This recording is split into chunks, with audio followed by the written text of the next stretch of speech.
دەچمە لای میوانەکەم کە لە لەندەنەوە لەگەڵماندا بەڕێز بەختیار مامشێخ ئەندامی شارانی شانەی کنزنگتن و چەلسی لەگەڵ بەڕێزیان گفتوگوی زیاترەکەین سەبارەت بە بارودۆخی رووسیا و ئوکرانیا. بەڕێز بەختیار مامشێخ، ئەم کاتتان باش، پێتان وایە رووسیا لە جەنگەکەی ئێستا لە بەرامبەر ئۆکرانیا لەو ناوچانەی کە خستوێتیە سەرخۆی زیاتر دەستکراوە دەبێت بۆ پێی ئێستا ئەوە بە خاکی خۆی ئەزانێ؟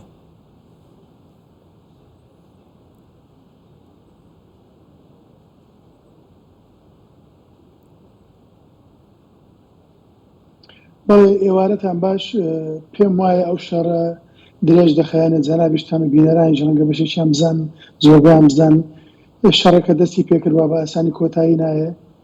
لە مانگی ڕابردوو هێزەکانی لە چەند هەفتەی ڕابردوو هێزەکانی ئۆکرانیا هەڵمەتێکی باشیان کردووە، ڕێژەیەکی باش خاچیان دەستکەوتوتەوە و پێم وایە هەڵمەتەکەی ئەوانیش بەردەوام دەبێتە بەلانی کەم مانگێکی تریش هەتا بەفر نەباریوە سەرمادان هاتووە کە عەرزەکە تەڕبێ تر شەڕ زەحمەت دەبێت، باران و قوڕولی دەبێت، شەڕەکە زەحمەت دەبێت و ئەو تەقینەوەی ئەو پردەکرا ڕەنگە لە ڕووی دەرونی بۆ ئۆکرانیەکان باش بێ، وریان بەرز دەکاتەوە کە دەتوانن زەبری کەمەرشکێن لە رووسیەکان بۆشێنن.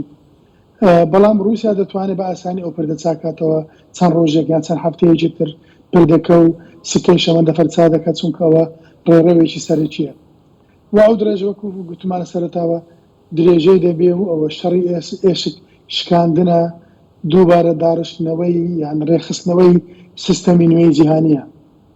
بەڵێ، پێتان وایە رووسیا لە فشارەکانی لە بواری وزە تا چەند دەتوانێت کاریگەری لەسەر بڕیارەکانی ئەوروپا دروست بکات؟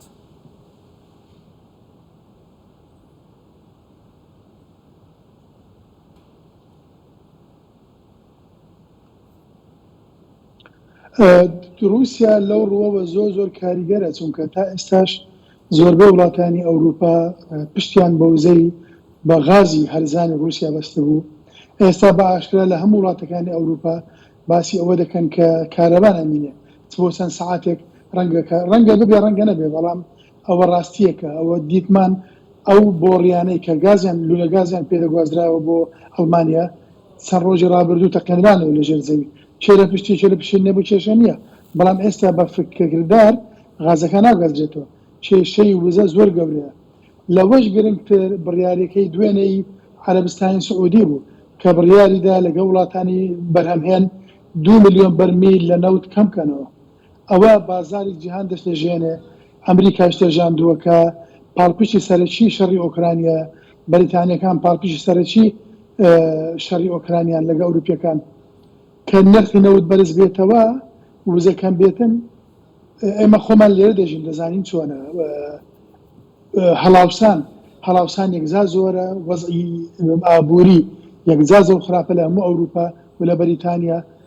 یعنی بەڕاستی بەرەو نادیار دەڕۆین، تاریکیە، هیچ شتێکم سۆگەرمیە لێرە، کاریگەری زۆرە و رووسیا بەو چەکی وزە غاز و نەوتی کە لە بەردەستێتی ئازارێکی زۆری ئەوروپیەکان بەڵێ بەڕێز بەختیار مامشێخ ئەوروپیەکان بەڵێ ئەگەر بە کورتی وەڵام بیتەوە سپاس دەکەم لە دوای دەست بەکاربوونی سەرۆکوەزیرانی بریتانیا. ئاستی هاوکاریەکانی بریتانیا بۆ ئۆکرانیا لە چه ئاستێک بووە و تا چەند ئامادەی هاوکارین بۆ وڵاتە؟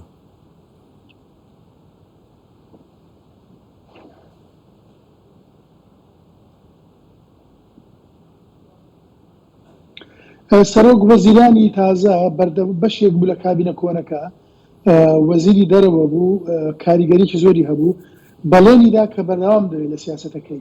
سیاسەتی بەریتانیا بەرامبەر هاریکاریکردن بۆ ئۆکرانیا گۆڕانکاری بەسەر نایە، بەڵکو زیاتر دەبێت. بەریتانیەکان ئەوە بۆ ئۆکرانیا ناکەن، ئەوە بۆ خۆیان دەکەن. دەزانن ئەگەر لەوێ رووسیا نشکێنن دوای پۆڵۆنیان دەکەوێتە بەرهێرش، وڵاتتر دەکەوێتە بەرهێرش، چکە رووسیا هەڕەشەیەکی گەورەیە لەسەر ئاسایش ئەوروپا بە دیدی بەریتانیەکان. لە شەڕی جیهانی دووەم بەریتانیەکان بوونە گەورەترین بربەست لە بەردەم هیتلەر و جێیشی نازی. ئێستا ئەو جارە پێیان وایە ئەو جارە دەتوانن هێرشی رووسی ڕابگرن. هەڵمەتەکە بەردەوام دەبێت، هەموو پارە و چەکی تێ دەکەن بۆ رووسیا لە ئوکرانیا بشکێنن. بەڵێ، ڕێز بەختیار مامشێخ ئەندامی شارانی شانەی کنزنگتن و چەلسی لە لەندەنی پایتەختی بەریتانیا و لەگەڵماندا بووی. سپاس بۆ بەشداری شرۆفەکانتان.